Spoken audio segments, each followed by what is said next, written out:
నమస్తే, welcome to yes news. నేను Pushpa. Bulletin లో ముందుగా హెడ్లైన్స్. కొలకలూరు సమీపంలో కాజీపేట వద్ద బైక్ ను ఢీకొట్టిన లారీ, తండ్రి కొడుకులు దుర్మరణం. తెనాలిలో ఆందోళన కలిగిస్తున్న వరుస రోడ్డు ప్రమాదాలు. 10 రోజుల వ్యవధిలో 4 మృత్యువాత. ఏఎస్ఎన్ ఫార్మసీ కాలేజీలో ఘనంగా ముగిసిన ఫార్మసీ వారోత్సవాలు. 63వ జాతీయ ఫార్మసీ వారోత్సవాల్లో భాగంగా వివిధ కార్యక్రమాల నిర్వహణ. గంగనమ్మపేట కేకేఆర్ గౌతమ్ స్కూల్లో విద్యార్థికి ప్రమాదం. 5వ ఫ్లోర్ నుండి కిటికీ ఊడిపడి విద్యార్థికి తీవ్ర గాయాలు. స్కూల్ను సందర్శించిన విద్యాశాఖ అధికారులు.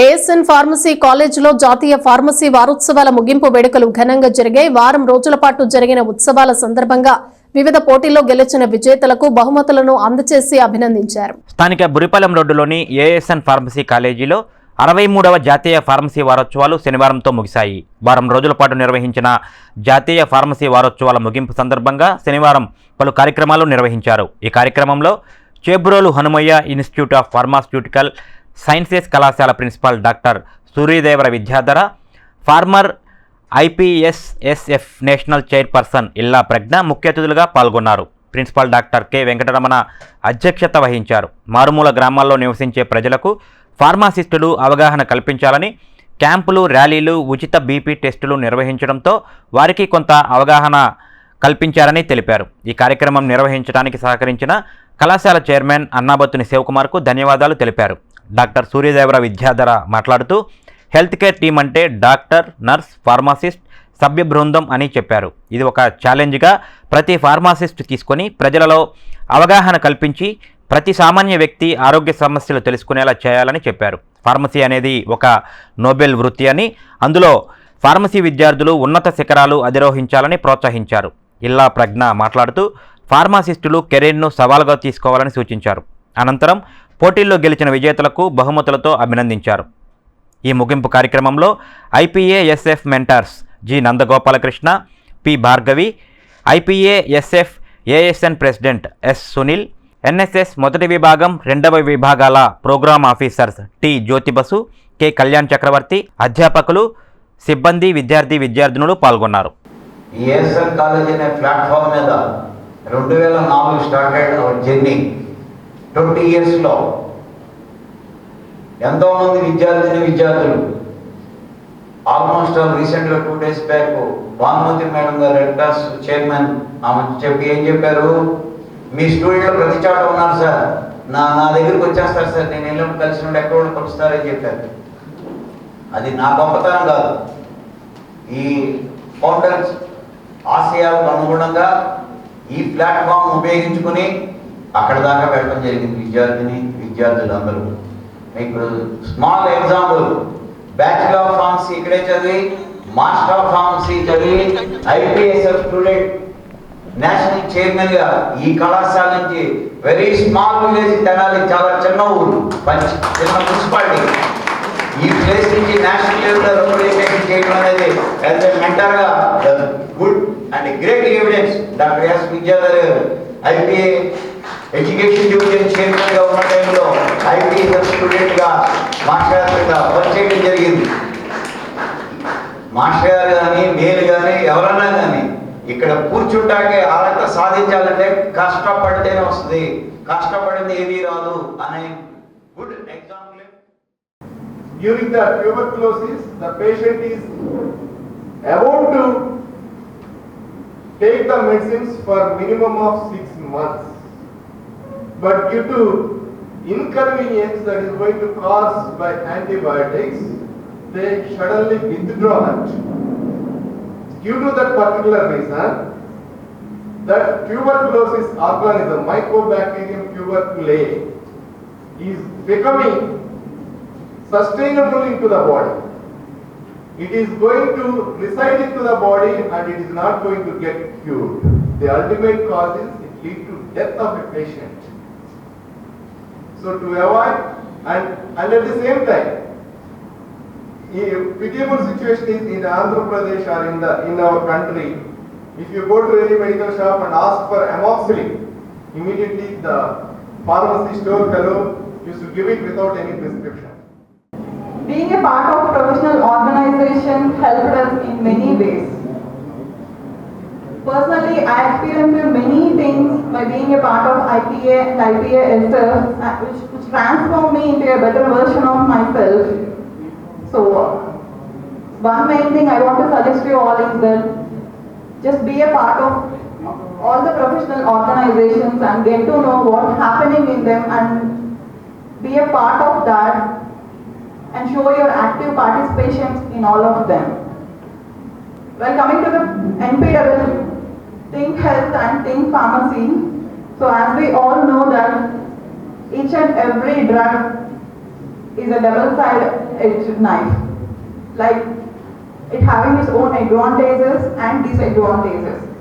So the main role of pharmacists is to make the people know about all the advantages and disadvantages and make them more aware about it. So as we all know that right from the inception of drug life until it saved the life of any human being, we have a lot of roles to play. Right from manufacturing, production and counseling, everything. So it's our responsibility to make the people aware about all these things and to play a crucial role in making their health better. విద్యార్థులు టెక్నాలజీని అందిపుచ్చుకుంటూ మరింత ఉన్నతంగా ఎదగాలని deputy DEO G Shanthakumari తెలియజేశారు. JMJ global స్కూల్లో జరిగిన science ఎగ్జిబిషన్లో MEO లక్ష్మీనారాయణతో కలిసి పాల్గొన్నారు. సుల్తానాబాద్ సమీపంలోని జేఎంజే గ్లోబల్ స్కూల్లో శనివారం సైన్స్ ఎగ్జిబిషన్ నిర్వహించారు. వివిధ తరగతులకు చెందిన విద్యార్థులు ఎంతో ఉత్సాహంగా ఎగ్జిబిషన్లో పాల్గొని తాము రూపొందించిన పలు నమూనాలను ఎగ్జిబిషన్లో ప్రదర్శనగా ఉంచారు. ఉదయం జరిగిన కార్యక్రమంలో deputy DEO V Shanthakumari, MEO Mekala Lakshminarayana ముఖ్య అతిథిగా పాల్గొన్నారు. School correspondent Sharada, principal Marys అతిథులకు స్వాగతం పలికారు. డిప్యూటీ డీఈఓ, ఎంఈఓలు రిబ్బన్ కట్ చేసి ఎగ్జిబిషన్ను ప్రారంభించారు. విద్యార్థులు రూపొందించిన వివిధ సైన్స్ నమూనాలను వారు ఆసక్తిగా తిలకించి అభినందించారు. విద్యార్థుల్లో దాగి ఉన్న సృజనాత్మకతను వెలికితీయడంలో ఇటువంటి ఎగ్జిబిషన్లు ఎంతగానో దోహదపడతాయని అన్నారు. అనంతరం విద్యార్థులకు సర్టిఫికెట్లు అందజేశారు. వివిధ పోటీల్లో ప్రతిభ కనపరిచిన విద్యార్థులను అభినందించి బహుమతులు అందజేశారు. ఈ కార్యక్రమంలో స్కూల్ ఉపాధ్యాయులు, విద్యార్థులు పాల్గొన్నారు. నిత్య జీవితంలో సైన్స్ అనేది మనకి ప్రతి అడుగున తోడు చేసుకొని ఉంది. మరి నేటి ఉన్న టెక్నాలజీ ప్రకారం మరి ఎడ్యుకేషన్లో మనం బాగా ఎదగాలంటే సైన్స్ సబ్జెక్టు పట్ల ప్రతి ఒక్క స్టూడెంట్ కూడా ఎంతో ఇంట్రెస్ట్గా సైన్స్ నేర్చుకోవాలి. మరి ఎగ్జిబిషన్లో కొన్ని మేము పైన చూసాము. వర్కింగ్ మోడల్స్ చాలా చిన్నారులు చాలా బాగా తయారు చేశారు. మరి ఎంతోమంది గొప్ప శాస్త్రవేత్తలు మనకి అమూల్యమైన ఒక్కొక్క పరికరాన్ని మరి కనుగొని మన భారతదేశానికి అప్పగించారు. వాళ్ళు ఫారిన్ శాస్త్రవేత్తలు కావచ్చు, ఇండియన్ శాస్త్రవేత్తలు కావచ్చు.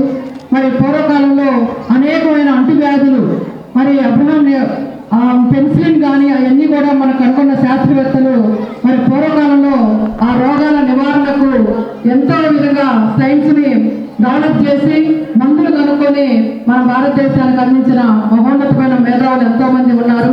మరి స్టూడెంట్ లైఫ్లోనే ప్రతి ఒక్క స్టూడెంట్ కూడా సైన్స్ సబ్జెక్టు బాగా నేర్చుకొని మన దేశానికి ఉపయోగపడే యువ శాస్త్రవేత్తలుగా తయారవ్వాలని కోరుకుంటున్నాను. So I request the children to take the inspiration of the Indian scientists, and C.V. Raman, M.S. Swaminathan, Chandrasekhan, Aryabhatta, and those are the scientists. And you select any field what you like. So whether it is in the agriculture or in the medical field or in the space, so whatever it is. So our government is also conducted the exhibition of the drones exhibition went away, and so many drones are there. So the first incidents, the drones are used in the different fields, in the medical field and agriculture field and everything. So these inventions, and I request the children to see to go through the inventions who are there in the young scientists in the IIT and the NIT, and you take the inspiration of those scientists. I request the school management to science and technology and the science research and the small children's encouragement. Some journals are there, Indian Young Scientific Journals. Tenali division Kapu కార్తీక వన సమారాధన కార్యక్రమాన్ని ఆదివారం తెనాలిలో నిర్వహిస్తున్నట్లు నిర్వాహకులు తెలియజేశారు. వ్యవసాయ మార్కెట్ యార్డ్లో జరిగే వన సమారాధన కార్యక్రమంలో కాపు సంఘీయులందరూ పాల్గొని జయప్రదం చేయాలని కోరారు. తెనాలి సుల్తానాబాద్లోని వ్యవసాయ మార్కెట్ యార్డ్లో శనివారం ఉదయం జరిగిన సమావేశంలో కాపు సంఘ నాయకులు పాల్గొన్నారు. ఆదివారం ఉదయం 10 గంటలకు మార్కెట్ యార్డ్ ప్రాంగణంలో జరగనున్న తెనాలి డివిజన్ కాపు కార్తీక వన సమారాధన కార్యక్రమ వివరాలను తెలియజేశారు. యార్డులో జరుగుతున్న పనులను వారు పరిశీలించారు. ఈ సందర్భంగా సంఘ నాయకులు తోటకూర వెంకట రమణారావు, హరిదాసు గౌరీశంకర్ తదితరులు మాట్లాడుతూ 24వ తేదీ ఆదివారం ఉదయం 10 గంటల నుండి మార్కెట్ యార్డ్ ప్రాంగణంలో 20వ కాపు వన సమారాధన కార్యక్రమం జరుగుతుందని తెలిపారు. ఈ కార్యక్రమానికి కాపు సంఘ నాయకులు, ప్రజాప్రతినిధులు, వివిధ రంగాల ప్రముఖులు హాజరవుతారని చెప్పారు. ఎటువంటి టోకెన్లు లేవని కాపు సంఘీయులందరూ పాల్గొని జయప్రదం చేయాలని కోరారు. ఈ కార్యక్రమంలో తోటకూర వెంకట రమణారావు, హరిదాసు గౌరీశంకర్, బండారు రవికాంత్, గ్యాలం వేణు, మామిడిబత్తుల సుబ్రహ్మణ్యం, బెల్లపు యశ్వంత్ కుమార్, వల్లెం మురళి, కొండూరు వాసు, కొసన రాంబాబు, గురుశెట్టి శ్రీనివాస్, మహేష్ కర్ణాటక, కోట అక్కేశ్వరరావు, గుంటూరు రమేష్, మంచాల కోటేశ్వరరావు, శిల్పాల శ్రీను, కోట చిన్నప్రసాద్, బండారు అజయ్ తదితరులు పాల్గొన్నారు. తెనాలి డివిజన్లో కాపు కార్తీక వన సమారాధన 20వ సంవత్సరం రేపు 24వ తేదీ అంటే ఆదివారం తెనాలి వ్యవసాయ మార్కెట్ యార్డ్లో జరుగుతుంది. ఈ కార్యక్రమానికి పలువురు కాపు నాయకులు, అలాగే మంత్రివర్యులు, ఎమ్మెల్యేలు, ఎమ్మెల్సీలు, ఎంపీలు, అలాగే ఇతర సర్పంచులు చాలామందిని ఆహ్వానించడం జరిగింది. వారందరూ విచ్చేసి ఈ కార్యక్రమాన్ని ఖచ్చితంగా జయప్రదం చేస్తారు. అదేవిధంగా ఇక్కడ కాపుల సంఘీభావం అనేది చాలా ఇంపార్టెంట్ విషయం. దానికి 20 సంవత్సరాల పాటు నిర్విరామంగా జరుగుతున్నటువంటి ఈ యొక్క కాపు వన సమారాధన కార్యక్రమానికి దోహదపడుతున్నటువంటి ఆర్థికంగా కానివ్వండి, మరి అనేక రకాలుగా సహాయం చేస్తున్నటువంటి కాపు సోదరులందరికీ కూడా ధన్యవాదాలు తెలియజేసుకుంటూ, రేపు ఉదయం తెనాలి వ్యవసాయ మార్కెట్ యార్డు నందు తెనాలి డివిజన్ కాపు కార్తీక వన సమారాధన కార్యక్రమాన్ని ఏర్పాటు చేయడం జరిగింది.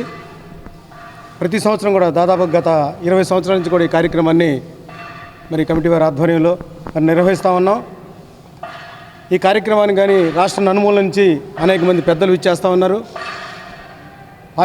పారిశ్రామికవేత్తలు, విద్యావేత్తలు, రాజకీయ నాయకులు, డాక్టర్సు, ప్రొఫెషనల్స్, అనేక రంగాల్లో నిష్ణాతులైనటువంటి చాలామంది కూడా ఈ కార్యక్రమాన్ని విచ్చేస్తూ ఉన్నారు.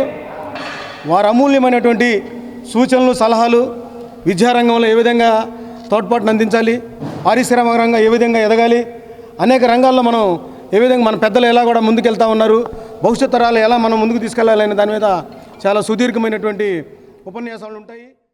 సుల్తానాబాద్లోని సాయి కుమార్ మందిరంలో శ్రీ సత్యసాయిబాబా వారి జన్మదిన వేడుకలను శనివారం భక్తి శ్రద్ధలతో నిర్వహించారు. స్థానిక భక్తులు పాల్గొని మందిరంలో గల సత్యసాయి విగ్రహానికి అభిషేకాలు చేశారు. స్థానిక సుల్తానాబాద్ ఆలపాటి నగర్లోని శ్రీ సద్గురు సాయి కుమార్ మందిరంలో శనివారం శ్రీ సత్యసాయిబాబా వారి 99వ జన్మదిన వేడుకలు ఘనంగా నిర్వహించారు. సత్యసాయి జన్మదినోత్సవాన్ని పురస్కరించుకొని ఉదయం నుండి విశేష అభిషేకాలు నిర్వహించారు. స్థానిక భక్తులు పాల్గొని సత్యసాయి బాబాకు ప్రత్యేక పూజా కార్యక్రమాలు చేశారు. అభిషేకాల అనంతరం సత్యసాయికి విశేష అలంకరణలు నిర్వహించారు. పాలు, తేనె, పంచామృతాలతో అభిషేకాలు చేశారు. శ్రీ సరస్వతి శిశు మందిర్ విద్యార్థులు మందిరానికి విచ్చేసి సత్యసాయి బాబాను దర్శించుకున్నారు. అక్కడ విద్యార్థులందరూ కలిసి బాబావారి భజనలు నిర్వహించారు. మధ్యాహ్నం కొత్త సుబ్రహ్మణ్యం కుటుంబ సభ్యులు కార్యక్రమంలో పాల్గొని పేదలకు దుప్పట్లు పంపిణీ చేశారు. అనంతరం పేదలకు అన్నదానం చేశారు. ఉదయం నుండి జరిగిన ఉత్సవాలు, పూజా కార్యక్రమాలు, అభిషేకాలను నాగళ్ల మోహన్ కుమార్, మేలేటి ఉషారాణి పర్యవేక్షించగా సుధా ఇండస్ట్రీస్ ఎండి గడ్డిపాటి శేషగిరిరావు తదితరులు పాల్గొన్నారు. ఈరోజు సత్యసాయి జయంతి దినోత్సవం సందర్భంగా సుల్తానాబాద్ ఆలపాటి నగర్ కాలనీలో ఉన్న సాయిబాబా గుడిలో పుట్టపర్తి సాయిబాబాకి 99వ సంవత్సరం జయంతి సందర్భంగా ఈరోజు ఈ కార్యక్రమం పూజా కార్యక్రమం, అది అభిషేక కార్యక్రమాలు అన్నీ కూడా నిర్వహిస్తున్నారు. ఈ నిర్వహణ అందరికీ అందరూ పాల్గొని ఈ కార్యక్రమాన్ని దిగ్విజయం చేయవలసిందిగా కోరుతున్నాము. తెనాలి గంగానమ్మపేటలోని కేకేఆర్ గౌతమ్ స్కూల్లో 5th ఫ్లోర్ నుండి కిటికీ అద్దం ఊడిపట్టడంతో విద్యార్థి ఎస్కే మీరాజ్ తీవ్రంగా గాయపడ్డాడు. ప్రస్తుతం విద్యార్థికి ఓ ప్రైవేట్ ఆసుపత్రిలో చికిత్స అందిస్తూ ఉండగా విషయం తెలుసుకున్న విద్యాశాఖ అధికారులు స్కూల్ను సందర్శించి ప్రమాదంపై వివరాలు సేకరించారు. తెనాలి 2 టౌన్ పోలీస్ స్టేషన్ సమీపంలోని కేకేఆర్ గౌతమ్ స్కూల్లో శుక్రవారం సాయంత్రం విద్యార్థికి పెను ప్రమాదం తప్పింది. పట్టణంలో ప్రముఖ ఆర్కెస్ట్రా, మ్యూజికల్ బ్యాండ్, ఇన్స్ట్రుమెంట్ తయారీదారులుగా ఉన్న ఎస్కే మహబూబ్ సుబానీ, షర్మిల దంపతుల కుమారుడైన ఎస్కే మిరాజ్ కేకేఆర్ గౌతమ్ స్కూల్లో 6th క్లాస్ చదువుతున్నాడు. శుక్రవారం సాయంత్రం 5 గంటల సమయంలో క్లాసులు ముగించుకొని ఇంటికి వెళ్లేందుకు స్కూల్ కాంపౌండ్లోని సైకిల్ స్టాండ్ వద్ద తన సైకిల్ తీసుకుంటుండగా 5వ అంతస్తు నుండి కిటికీ ఊడిపడి విద్యార్థి మిరాజ్ మీద పడింది. కిటికీకి ఉన్న గాజు ముక్కలు విద్యార్థి తలపై పడటంతో తీవ్రంగా గాయపడ్డాడు. వెంటనే అతడిని పట్టణంలోని ప్రైవేట్ ఆసుపత్రికి తరలించగా వైద్యులు ఐసీయూలో ఉంచి చికిత్స అందిస్తున్నారు. ప్రస్తుతం విద్యార్థి ఆరోగ్య పరిస్థితి నిలకడగా ఉందని, ప్రాణాపాయం లేదని చెబుతున్నారు. అయితే ఈ ఘటన గురించి తెలుసుకున్న ఎంఈఓ మేకల లక్ష్మీనారాయణ శనివారం ఉదయం కేకేఆర్ స్కూల్ను సందర్శించి అక్కడ ప్రమాదం జరిగిన ప్రాంతాన్ని పరిశీలించారు. విద్యార్థి తల్లిదండ్రులతో మాట్లాడి అతడి ఆరోగ్య పరిస్థితి గురించి తెలుసుకుని ధైర్యం చెప్పారు. స్కూల్లో ప్రమాదకరంగా ఉన్న కిటికీలు అన్నీ తొలగించాలని యాజమాన్యాన్ని ఎంఈఓ ఆదేశించారు. ఘటన గురించి ఉన్నతాధికారులకు నివేదిక ఇవ్వనున్నట్లు ఎంఈఓ లక్ష్మీనారాయణ తెలియజేశారు. ఇది చాలా బాధాకరమైన ఘటన అని, స్కూల్ యాజమాన్యాలు విద్యార్థుల భద్రతకు మొదటి ప్రాధాన్యత ఇవ్వాలని సూచించారు. విద్యార్థి కోలుకునే వరకు వైద్యానికి అయ్యే ఖర్చును స్కూల్ యాజమాన్యమే భరిస్తుందని వారు చెప్పడం జరిగిందన్నారు. ఈ ఒక్క స్కూల్ మాత్రమే కాకుండా అన్ని స్కూల్స్ కూడా భద్రతా ప్రమాణాలు పాటించాలని, లేదంటే తగిన చర్యలు తీసుకుంటామని ఎంఈఓ హెచ్చరించారు. నిన్న సాయంత్రం కేకేఆర్ గౌతమ్ పాఠశాల యందు 6వ తరగతి చదువుతున్నటువంటి షేక్ మీరాజ్ బాబు 5 గంటల స్కూల్ అయిపోయిన తర్వాత తన యొక్క సైకిల్ని తీసుకోవడం కోసం మరి ఇక్కడికి రావడం జరిగింది. 5వ అంతస్తులో ఉండేటువంటి కిటికీ జారి బాబు మీద పడింది. బాధాకరం, శోచనీయం. బాబుకి ఆ పెంకులన్నీ కూడా గుచ్చుకోవడం జరిగింది. మరి ఇక్కడ ఉండేటువంటి యాజమాన్య వారిని కోరేది మొత్తం కూడా ఆ కిటికీలన్నీ కూడా రీప్లేస్ చేసి మొత్తం కూడా రిపేర్ చేయించవలసింది కోరుతున్నాం. పేరెంట్స్ కూడా గతంలో మేము 2-3 సార్లు తెలియజేసామని చెప్పారు. ఇటువంటి పునరావృతం కాకూడదు. ఎందుకంటే పిల్లల యొక్క ప్రాణాలు చాలా ముఖ్యం కాబట్టి అందరూ కూడా దాన్ని ఆలోచించాలా. పేరెంట్స్ మనల్ని నమ్మి పిల్లల్ని ఇక్కడ చేర్చినప్పుడు వాళ్ళకి విద్యాబుద్ధులతో పాటు సంరక్షణ కూడా చేయాలి. దీనికి సంబంధించి కూడా ఎందుకు ఇటువంటి పునరావృతం అయింది, ఎందుకు దీన్ని మీరు చర్యలు తీసుకోలేదని చెప్పి మరి విద్యాశాఖ తరపు నుంచి కూడా వారిని ఎవరిని అడగడం జరుగుతుంది. దీన్ని మనం డిఓ గారి దృష్టికి కూడా తీసుకెళ్ళడం జరిగింది. ఈ పాఠశాల కాదు, మిగిలినటువంటి పాఠశాలలు ఏవైతే ఉన్నాయో అపార్ట్మెంట్స్లో వాటన్నిటిని కూడా తనిఖీ చేయడం జరుగుతుంది. వాటి కిటికీలు సరిగ్గా ఉన్నాయా, ఫ్లోర్ సరిగ్గా ఉందా, లేకపోతే అక్కడ ఉండేటువంటి గ్రిల్స్ సరిగ్గా ఉన్నాయా లేవనేది కూడా చూసి మేము నివేదిక తీసుకోవడం అనేది జరుగుతుంది. మరి యాజమాన్య వారికి కూడా చెప్పడం జరిగింది. ఆ బాబుకి అయ్యేటువంటి మెడికల్ ఎక్స్పెండిచర్ మొత్తం కూడా వారే పూర్తిగా మరి చెల్లించి ఆ బాబుని పూర్వస్థితికి తీసుకొచ్చే విధంగా చేయమని చెప్పి కూడా చెప్పడం జరిగింది. పేరెంట్స్ కూడా పిలిపించాం.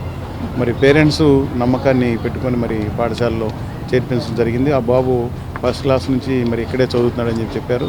ఇంకొక బాబు కూడా ఇదే పాఠశాలలో ఉన్నారని చెప్పారు. కాబట్టి ఇక్కడ ఉండేటువంటి మొత్తం కూడా రిపేర్స్, మౌలిక సదుపాయాలు మొత్తం కూడా మరి చేయించవలసిందిగా వీరిని కోరడం జరుగుతుంది. మరి బాబు ప్రస్తుతం మరి హెల్త్ హాస్పిటల్లో ఉండడం జరిగింది. వారు ఐసీయూలో అబ్జర్వేషన్లో పెట్టారు. మరి డాక్టర్ గారు చెప్పింది ఏంటంటే మామూలుగా అవుట్ ఆఫ్ డేంజర్ నుంచి అవ్వడం జరిగింది. కాబట్టి ఏదైనప్పుడు మెరుగైనటువంటి వైద్యం ఇక్కడ కాకపోయినా సరే ఇంకెక్కడైనా సరే తల్లిదండ్రులు ఎక్కడైతే కోరుకుంటారో, ఎవరి ద్వారా అయితే వైద్యం చేయాలని చెప్పి కోరుకుంటారో వారిని పూర్తి స్వేచ్ఛ వారికి ఇవ్వడం జరుగుతుంది. వారు చూయించుకుంటే మేనేజ్మెంటు ప్రతి రూపాయి కూడా వాళ్ళకి చెల్లించుకునేది జరుగుతుంది. మరి పిల్లలందరూ భవిష్యత్తు ముఖ్యం కాబట్టి, ప్రాణాలు ముఖ్యం కాబట్టి మరి దీన్ని చర్యలు తీసుకోవాల్సిందిగా మేనేజ్మెంట్ వారిని కోరుతున్నాను. నేను వెంటనే దీనికి సంబంధించినటువంటి ఎవరిని కూడా కోరి నివేదిక తెప్పించుకొని మరి అందజేయడం అనేది జరుగుతుంది. కాబట్టి దీన్ని ఇంకా పునరావృతం కాకూడదని చెప్పి నేను కోరుకుంటున్నాను. పట్టణంలో పారిశుద్ధ్య నిర్వహణ మరింత మెరుగుపరిచే విధంగా రోజువారీ వార్డుల పర్యటన చేపట్టడం జరిగిందని మున్సిపల్ చైర్పర్సన్ తాడిబోయిన రాధిక తెలియజేశారు. ప్రజలందరూ తమ తమ పరిసరాలను పరిశుభ్రంగా ఉంచుకోవాలని సూచించారు. పట్టణంలోని 17, 19 వార్డుల్లో మున్సిపల్ చైర్పర్సన్ తాడిబోయిన రాధిక శనివారం ఉదయం పర్యటించారు. Municipal assistant commissioner Lakshmipathi, MHO doctor Nirmala తదితరులతో కలిసి ఆయా వార్డుల్లో పర్యటించి అక్కడ పారిశుధ్య పనులను పరిశీలించారు. రోడ్డు మీద ఉన్న ఆక్రమణలను తొలగింపజేశారు. ప్రజలందరూ పురపాలక సంఘానికి సహకరించాలని చైర్పర్సన్ తాడిబోయిన రాధిక కోరారు. ఆక్రమణలు చేయటం, స్థానికులకు ఇబ్బందులు కలిగించడం చేయవద్దని చెప్పారు. పట్టణంలో పారిశుధ్య నిర్వహణ మరింత మెరుగుపరిచే విధంగా మున్సిపాలిటీ నుండి చర్యలు తీసుకోవడం జరుగుతుందని చైర్పర్సన్ తెలియజేశారు. ముందుగా అందరికీ నమస్కారం. ఈ రోజున 17వ వార్డులోని నిన్న ఫౌండేషన్ మీద కబేలా రోడ్డుకి రావడం జరిగింది. అలానే ఈ ఎంక్రోచ్మెంట్ అనేది పూర్తి స్థాయిలో ఆక్రమించుకోవడం జరిగింది. అది డ్రైనేజీకి అడ్డం కాబట్టి ఇవన్నీ పూర్తిగా మేము తొలగిస్తున్నాము. ఇక్కడ ప్రజలందరూ కూడా సహకరించమని ఒకరోజు మేము టైం ఇచ్చాము. దాన్ని బట్టి ప్రజలు కూడా ఎలాంటి స్పందన లేకుండా ఉన్నారు. దానివల్ల ఈ రోజున ఇక్కడ తీయాల్సి వస్తుంది. మేము టౌన్ ప్లానింగ్ వాళ్ళు పెట్టి దయచేసి ప్రజలందరికీ చెప్పేదంటే ఎంక్రోచ్మెంట్ అనేది ఎప్పుడు లేకుండా ఉండేదో శానిటేషన్ అనేది మెరుగుపడిద్దని చెప్తుంది జరుగుతుంది. అలానే ప్రజలందరూ కూడా మాకు సహకరించాలని కోరుకుంటున్నాను. రోడ్డు ప్రమాదంలో తండ్రి కుమారులు దుర్మరణం చెందిన ఘటన శుక్రవారం రాత్రి కాజీపేట వద్ద జరిగింది. బంధువుల అంత్యక్రియలకు వచ్చిన కుటుంబం తిరిగి బైక్ పై తమ ఊరికి వెళుతున్న క్రమంలో కాజీపేట వద్ద రోడ్డు మీద అడ్డంగా ఉన్న కంకర గుట్ట దాటబోతూ ఉండగా వీరిని లారీ ఢీకొట్టడంతో ఈ ప్రమాదం జరిగింది. తెనాలి మండలం కాజీపేట వద్ద శుక్రవారం రాత్రి జరిగిన రోడ్డు ప్రమాదంలో తండ్రి కొడుకు మృతి చెందారు. కొల్లిపర మండలం తోములూరు గ్రామానికి చెందిన అవుతు రవీంద్రారెడ్డి తన కుటుంబంతో పెదకాకాని మండలం నంబూరులో ఉంటున్నారు. తన పిన్నమ్మ మృతి చెందడంతో అంత్యక్రియల్లో పాల్గొనేందుకు స్వగ్రామానికి భార్య సురేఖ, కొడుకు హర్షవర్ధన్ రెడ్డితో కలిసి వచ్చారు. శుక్రవారం రాత్రి తిరుగు ప్రయాణంలో ముగ్గురు కలిసి బైక్పై నంబూరు బయలుదేరారు. తెనాలి మండలం కాజీపేట వద్ద రోడ్డు గోతులతో నిండిపోయి ఉండటం, అట్లాగే అక్కడ మరమ్మతుల కోసం పోసిన కంకరగుట్ట మీద నుంచి ముందుకు వెళ్లే క్రమంలో వీరి బైక్ అదుపు తప్పింది. అదే సమయంలో గుంటూరు వైపు నుండి ఎదురుగా వస్తున్న లారీ ఢీకొంది. దీంతో హర్షవర్ధన్ రెడ్డి అక్కడికక్కడే మృతి చెందాడు. గాయపడిన రవీందర్ రెడ్డిని తెనాలి ప్రభుత్వ జిల్లా వైద్యశాలకు తరలించగా అక్కడ చికిత్స పొందుతూ మృతి చెందారు. రవీంద్రారెడ్డి భార్య సురేఖ స్వల్ప గాయాలతో బయటపడ్డారు. ఘటనా స్థలాన్ని రూరల్ పోలీసులు పరిశీలించారు. కేసు నమోదు చేసి దర్యాప్తు చేస్తున్నారు. ఇదిలా ఉంటే ఇటీవల కాలంలో తెనాలి పరిసర ప్రాంతాల్లో రోడ్డు ప్రమాదాలు అధికంగా జరుగుతున్నాయి. రోడ్డు ప్రమాదాల కారణంగా గడిచిన 10 రోజుల వ్యవధిలో 4 వ్యక్తులు మృత్యువాత పడ్డారు. ఈ నెల 14వ తేదీన జేఎంజే కాలేజీ వద్ద ఆటో బైక్ ఢీకొని జరిగిన రోడ్డు ప్రమాదంలో బైక్పై వస్తున్న బి జ్ఞానరాజు మృతి చెందాడు. ఆ మరుసటి రోజు 15వ తేదీన విఎస్ఆర్ అండ్ ఎన్వీఆర్ కాలేజీ దాటిన తర్వాత కటివరం సమీపంలో గుంతలమయంగా మారిన రోడ్డులో మరో ప్రమాదం జరిగింది. చెంచుపేట యూనిహోమ్స్లో నివాసం ఉంటున్న యార్లగడ్డ హనుమంతరావు గతుకుల రోడ్డులో ప్రయాణిస్తూ మోటార్ బైక్ కదుపు తప్పి కింద పడటంతో అతని పైనుండి లారీ దూసుకువెళ్ళింది. ఈ ప్రమాదంలో ఆయన అక్కడికక్కడే దుర్మరణం చెందాడు. ఇప్పుడు తాజాగా శుక్రవారం రాత్రి కాజీపేట వద్ద మోటార్ బైక్ కదుపు తప్పి కింద పడటంతో లారీ ఢీకొట్టిన ఘటనలో తండ్రి కొడుకులు దుర్మరణం చెందారు. ఈ విధంగా తెనాలి పరిసర ప్రాంతాల్లో వరుసగా రోడ్డు ప్రమాదాలు జరిగి పలువురు మృత్యువాత పడటం ఆందోళన కలిగిస్తోంది. పట్టణంలో ఆటో డ్రైవర్లు నిబంధనలు పాటించకపోవడం వల్ల ట్రాఫిక్ సమస్యలు తలెత్తుతున్నాయని 3 town CI yes Ramesh Babu తెలియజేశారు. వివిధ పాయింట్లలో ఆటో డ్రైవర్లను పిలిపించి వారికి కౌన్సిలింగ్ ఇచ్చారు. తెనాలి పట్టణం నుండి వివిధ ప్రాంతాలకు రాకపోకలు సాగించే ఆటో డ్రైవర్లకు 3 town CI yes Ramesh Babu శనివారం కౌన్సిలింగ్ నిర్వహించారు. స్థానిక పాత బస్టాండ్ సెంటర్లో శనివారం మధ్యాహ్నం ఆటో డ్రైవర్లను పిలిపించి ట్రాఫిక్ ఎస్ఐ రాజ్యలక్ష్మితో కలిసి కౌన్సిలింగ్ ఇచ్చారు.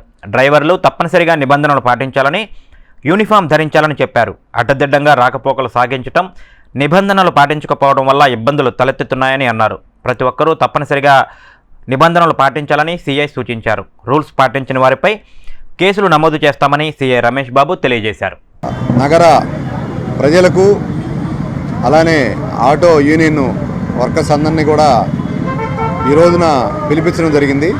ముఖ్యంగా ఏంటంటే మన దగ్గర ఉన్న రోడ్లకి ట్రాఫిక్ రోజు రోజుకి పెరిగిపోతూ ఉంది.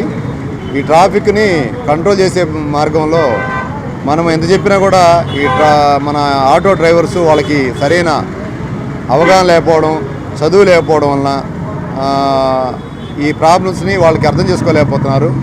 వాళ్ళందరినీ ఈ రోజున ట్రాఫిక్ ఎస్ఐ గారు సమక్షంలో అందరినీ పిలిపించి ఎక్కడ ఏం చేయాలి, ఏం చేయకూడదు అనేది వాళ్ళకి తెలియజేస్తూ ఉన్నాం. ముఖ్యంగా ఫైనే కాదు, ఫైన్ వేయడం వల్లనే వాళ్ళు మారిపోతారనేది పొరపాటు. ఓన్లీ వాళ్ళకి ట్రాఫిక్ ఎడ్యుకేషను నేర్పించాలి అనే ఉద్దేశంతో వాళ్ళకి అవేర్నెస్ క్రియేట్ చేయడం కోసం అందరినీ పిలిచాము. అన్ని స్టాండ్ వాళ్ళు వచ్చారు. సుమారుగా 350 బండ్లు, అంటే మన టౌన్ నుంచి జనాల నుంచి బయటికి వెళ్ళే బండ్లు 350 బండ్లు దాకా ఉంటున్నాయి. ఆ 350 బండ్లు ఒక 50-60 మంది మా దగ్గరకు వచ్చారు. రిమైనింగ్ వాళ్ళని ఈవినింగ్ పూట మేము వెళ్ళి డూస్ చేయవలసినవి చేయకూడనివి వాళ్ళకి తెలియజేస్తున్నాము. దాని ద్వారా ట్రాఫిక్ రెగ్యులేషను బాగా జరుగుతుందని చెప్పి మేము ఆశిస్తూ ఉన్నాము. అదేవిధంగా ఫుట్పాత్ అంటే నడక, ఖాళీ నడక, అది ఎవరైతే రెగ్యులర్ వెహికల్స్కి ఇబ్బంది లేకుండా ఉండే దానికోసము నడక కోసం అరేంజ్ చేసిన ఫుట్పాత్ల్లో అనవసరంగా షాపులు, శనక్కాయ బండ్లు, మొక్కజొన్న హీట్ చేసి ఇవ్వడం జనాభాకి, అట్లానే బొమ్మలు అమ్మడం అవన్నీ పెడతా ఉన్నారు. వాళ్ళకు కూడా తెలియజేసేది ఏంటంటే ఆ ఫుట్పాత్లని అనవసరంగా ఉపయోగించి ప్రయాణికులకి ఇబ్బంది అసౌకర్యంగా కలిగించవద్దని చెప్పి తెలియజేస్తున్నాము. శ్రీ మహాత్మా సేవాశాంతి ఆశ్రమంలో భగవాన్ శ్రీ సత్యసాయిబాబా వారి జయంతిని ఘనంగా నిర్వహించారు. ఆశ్రమ నిర్వాహకులు వజ్రాల రామలింగాచారి, ఆశ్రమవాసులు పాల్గొని సత్యసాయిబాబాకు పూజలు నిర్వహించారు. మనుషులకు జ్ఞానబోధ చేస్తూ వారిని ఉద్ధరించడానికి అవతరించిన భగవాన్ సత్యసాయిబాబా సాక్షాత్తు దైవ స్వరూపులని శ్రీ మహాత్మా సేవాశాంతి ఆశ్రమ వ్యవస్థాపకులు వజ్రాల రామలింగాచారి పేర్కొన్నారు. భగవాన్ శ్రీ సత్యసాయిబాబా వారి జయంతిని స్థానిక బురిపాలెం రోడ్డులోని శ్రీ మహాత్మా సేవాశాంతి ఆశ్రమంలో శనివారం ఘనంగా నిర్వహించారు.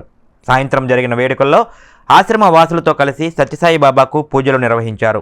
గాంధీజీకి ప్రీతిపాత్రమైన శనగకాయల పప్పుచెక్క ప్రసాదాన్ని నివేదన చేశారు. మహాత్మా గాంధీ, కస్తూర్బా గాంధీ విగ్రహాల వద్ద పూజలు చేశారు. భగవాన్ సత్యసాయిబాబా జీవనం, బోధనలు అందరికీ ఆదర్శం, ఆచరణీయమైనవని వజ్రాల రామలింగాచారి తెలియజేశారు. ఈ కార్యక్రమంలో ఆశ్రమ వాసులు పాల్గొన్నారు. ఈరోజు పుట్టపర్తి సత్యసాయిబాబా జన్మదినోత్సవం అందరికీ, ప్రపంచంలో అందరూ కూడా అనేక దేశాల వాళ్ళు ఆనందంగా జరుపుకునే మహాపండుగ. ఎందుకు ఈ మాట చెబుతున్నానంటే, నేను అసలు మొట్టమొదట పుట్టపర్తి ఒక్కసారి వెళ్ళాను. అది బాబు మెడికల్ షాప్ గాంధీ చౌక్లో ఆయన శంకా ఉదయశంకర్ గారు రమ్మంటే వెళ్ళాను. 3 రోజులు ఉండాలన్నాడు. నేను రాదు, నాకు చాలా అర్జెంట్ పనులు ఉన్నాయన్నా. నీ ఇష్టమైతే ఉండు, లేకపోతే లేదు. మళ్ళీ టికెట్ మాత్రం 3 రోజులు రిజర్వ్ చేయించాడు. 3 రోజులు ఎట్ట గడిచినా నాకు అర్థం కాల. అంత ఆనందంగా జరిగింది. తర్వాత ఒక విషయం చెబితే ఆశ్చర్యం వేస్తుంది. నేను వెళ్ళిన రోజు చాలా దూరంగా ఉన్నాడు బాబా, ఇంత దూరంగా ఉన్నాడు, కనబడతాడు లేదా అనుకుంటున్నాను. కానీ పక్కన అటు చూస్తే ఒక ఆయన డూ యూ వాంట్ స్పెట్స్ అన్నాడు. జనరల్గా నా జేబులో స్పెట్స్ ఉంటాయి, మర్చిపోయేలా అంటే ఆయన ఇచ్చాడు. ఇచ్చిన తర్వాత కాసేపు ఆగిన తర్వాత ఈయనకి 2 సరిపోయిన ఎట్లా ఉన్నాయి అనుకున్నాను. మళ్ళీ ఇదైంది. రెండో రోజు మళ్ళీ ఏంటంటే తడుకుంటే లేదు, లేకపోతే మళ్ళీ ఆశ్చర్యం వేసింది. ఇటు పక్కన ఇటు అటు చూడంగానే ఆయన యూ హ్యావ్ ఫర్గాటెన్ అన్నాడు. నువ్వు మర్చిపోయావు అన్నాడు. నిజమే సార్, నిజాను. మళ్ళీ 2వ రోజు ఇచ్చాడు. ఇది ఏంటి కళ నిజమా అని అనిపించింది. తర్వాత 3వ రోజు ఇక అనుకున్నా, ఎటువంటి పర్సనల్ స్పెట్స్ తీసుకుని వెళ్ళాల్సిందని పట్టుదలగా అనుకున్నాను. రాత్రి పడుకున్నాను, లేచాను, కూర్చున్నాను. చూసుకుంటే లేదు. ఊరినట్టు తిరిగా ఆయన చేతితో పట్టుకున్నాడు. నాకు చూపించగా నాకు కళ్ళమని నీళ్ళు వచ్చేసరి ఆనంద బాష్పాలు. ఏంటింత నా మీద దయ చూపించాడు. ఇంకొక సంఘటన ఏంటంటే, గ్రామాలు బాగుపడితే దేశం బాగుపడుతుంది. గ్రామాలు బాగుపడాలంటే మంచినీరు ఉండాలి, వైద్యం ఉండాలి, రోడ్లు ఉండాలి, హాస్పిటల్స్ ఉండాలి. ఇవే కదా నేను చేస్తుంది. గాంధీ మహాత్ముడు చెప్పినే నేను చేస్తున్నాను అని నన్ను క్వశ్చన్ చేశాడు. ఆ క్వశ్చన్కి మా ఉదయశంకర్ గారు ఆశ్చర్యపోయాడు. రామలింగాచారి ఏనాడు గాంధీ గారితో ఈ సంభాషణ రాలేదు, గాంధీ గారి నుంచి ఎప్పుడు చెప్పాడు కాదు, మేము 25-30 ఏళ్ళ నుంచి వస్తున్నాము అని. ఇది 1999లో 2000లో జరిగిన సంఘటన. చాలా ఆశ్చర్యం. ఇప్పటికీ నాకు ఆ దృశ్యం ఉంటుంది. ఎందుకు ఈ మాట చెబుతున్నా అంటే, ఎట్లాగైనా సరే భక్తి తత్వం అనేది ఒకటేను. ఎవరిని కొలిచినా భక్తిలో ఉండండి, తరించండి. ఈ జన్మ, మానవ జన్మ భగవంతులోకి లీనమయ్యే జన్మ. సృష్టి స్థితి లయములన్నీ గ్రహించగల శక్తి ఉన్నది ఒక మానవుడికే. అంతరిక్షంలోకి వెళ్ళగలడు, అక్కడ కూర్చోగలడు. అట్లాగే సముద్రంలో అట్టడుగున కూర్చోగలడు, ఆకాశంలో విహరించగలడు. ఇదంతా జ్ఞానం. కాలాన్ని వృధా చేయొద్దు అన్నాడు. నిరంతరం భగవన్నామ స్మరణ చేయండి. ఆయన భగవంతుడైన కూడా హరే రామ హరే కృష్ణ కృష్ణ కృష్ణ హరే హరే అన్నాడు. అట్లే గాయత్రి మంత్రం ఉపదేశించేవాడు, ఆయన పాడేవాడు. హే గోపాల గోపాల గోవింద గోవింద అనేవాడు. అంటే ఎందుకంటున్నానంటే మనం కాదు, ఈ విశ్వం మొత్తం కూడా, ఈ జగత్ మొత్తం కూడా దైవమయం. ఆ స్థాయిలో ఉంటే మనం ఆరోగ్యంగా ఉంటాము, మన జీవితానికి ఒక సార్థకత ఏర్పడుతుంది. అటువంటి మహనీయుడు ఈరోజు మనం స్మరించుకునే అవకాశం కూడా ఆ భగవాన్ సత్యసాయిబాబు ఇచ్చాడు. పట్టణంలోని ఆర్ఆర్ నగర్లో గ్యార్మీ జెండా పండుగ కార్యక్రమం ఘనంగా నిర్వహించారు. పలువురు నాయకులు జెండా పండుగలో పాల్గొని ప్రత్యేక ప్రార్థనలు నిర్వహించారు. స్థానిక ఆర్ఆర్ నగర్లోని 2వ లైన్లో హజరత్ మాబుసుబానీ 32వ గ్యార్మీ జెండా పండుగ ఉత్సవాలు శుక్రవారం రాత్రి ఎంతో వైభవంగా నిర్వహించారు. స్థానిక యువకులు పెద్ద సంఖ్యలో జెండా పండుగలో పాల్గొన్నారు. ఈ కార్యక్రమంలో పలువురు నాయకులు పాల్గొని జెండా వద్ద ప్రత్యేక ప్రార్థనలు నిర్వహించారు. ముస్లిం సోదరులకు శుభాకాంక్షలు తెలియజేశారు. ఈ కార్యక్రమంలో సౌపాటి కిరణ్, మహమ్మద్ కుద్దూస్, బండ్లమూడి భాస్కరరావు, తోటకూర వెంకటరమణారావు, షేక్ బాజీ, నలజాల లోకేష్, భాషా తదితరులు పాల్గొన్నారు. ఆర్ఆర్ నగర్ 2వ లైన్లో మరి ఈ యొక్క జెండా పండుగ సందర్భంగా మన సౌపాటి కిరణ్ గారి ఆధ్వర్యంలో ఇక్కడ జెండా ఏర్పాటు చేయడం జరిగింది. ఈ సందర్భంగా ఇక్కడ ముస్లిం సోదరులందరికీ కూడా శుభాకాంక్షలు తెలియజేస్తూ ఇటువంటి మంచి మంచి కార్యక్రమాలు చేస్తున్నందుకు సౌపాటి కిరణ్ గారిని అభినందిస్తూ ఈ కార్యక్రమానికి విచ్చేసిన అందరికీ కూడా మరి కుద్దూస్ గారికి, భాస్కరరావు గారికి, అలాగే రాంబాబు గారికి, అలాగే లోకేష్ గారికి, భాషాకి అందరికీ కూడా ధన్యవాదాలు తెలియజేస్తూ ఇక్కడ జరుగుతున్న కార్యక్రమం రావి రవీంద్రనాథ్ నగర్ కాలనీలో మన ముస్లిం సోదరులు అందరూ కలిపి హజరత్ మాబుసుబానీ జెండా పండుగ కార్యక్రమంలో మమ్మల్ని అందరినీ భాగస్వాములను చేసి ఈ సౌపాటి కిరణ్ గారి ఆధ్వర్యంలో, యువ రబ్బానీ యూత్ ఆధ్వర్యంలో, సౌపాటి కిరణ్ గారి సారథ్యంలో మమ్మల్ని అందరినీ ఇక్కడ పిలిచి ఈ కార్యక్రమంలో మమ్మల్ని కూడా భాగస్వాములు చేసి ఈ కార్యక్రమం బాగా జరిగేలా చేసినందుకు మీ అందరికీ కృతజ్ఞతలు. ఇక్కడ ముస్లిం సోదరులందరికీ కూడా శుభాకాంక్షలు తెలియజేస్తూ అందరికీ నమస్కారం. ఈరోజు ఆర్ఆర్ నగర్ 2వ లైన్లో హజరత్ మాబుసుబానీ గారి జెండా పండుగ సందర్భంగా అందరికి కూడా ముందుగా శుభాకాంక్షలు తెలియజేస్తూ, కుల మతాలకు అతీతంగా ఈ ప్రాంతంలో ఈ జెండా మహోత్సవం జరుపుకోవడం జరుగుతుంది. ప్రతి సంవత్సరం కూడా ఇక్కడ ఈ పండగ కులాలకు మతాలకు అతీతంగా ఈ పండగ ఏర్పాటు చేయడం జరుగుతుంది. అదేవిధంగా రేపు ఆదివారం ఈ ప్రాంతంలో 4000 మందికి అన్నదాన కార్యక్రమం ఏర్పాటు చేశాం. అందరూ కూడా ఈ చుట్టుపక్కల ప్రాంతాలందరూ కూడా వచ్చి ఈ అన్నదాన కార్యక్రమంలో పాల్గొనాలని అందరికీ కోరుకుంటూ బులెటిన్ ముగించే ముందు హెడ్లైన్స్ మరోసారి. కొలకలూరు సమీపంలో కాజీపేట వద్ద బైక్ ను ఢీకొట్టిన లారీ, తండ్రి కొడుకులు దుర్మరణం. తెనాలిలో ఆందోళన కలిగిస్తున్న వరుస రోడ్డు ప్రమాదాలు. 10 రోజుల వ్యవధిలో 4 మృత్యువాత. ఏఎస్ఎన్ ఫార్మసీ కాలేజీలో ఘనంగా ముగిసిన ఫార్మసీ వారోత్సవాలు. 63వ జాతీయ ఫార్మసీ వారోత్సవాల్లో భాగంగా వివిధ కార్యక్రమాల నిర్వహణ. గంగనమ్మపేట కేకేఆర్ గౌతమ్ స్కూల్లో విద్యార్థికి ప్రమాదం. 5వ ఫ్లోర్ నుండి కిటికీ ఊడిపడి విద్యార్థికి తీవ్ర గాయాలు. స్కూల్ను సందర్శించిన విద్యాశాఖ అధికారులు. ఇవి బులెటిన్ విశేషాలు. Keep watching yes news.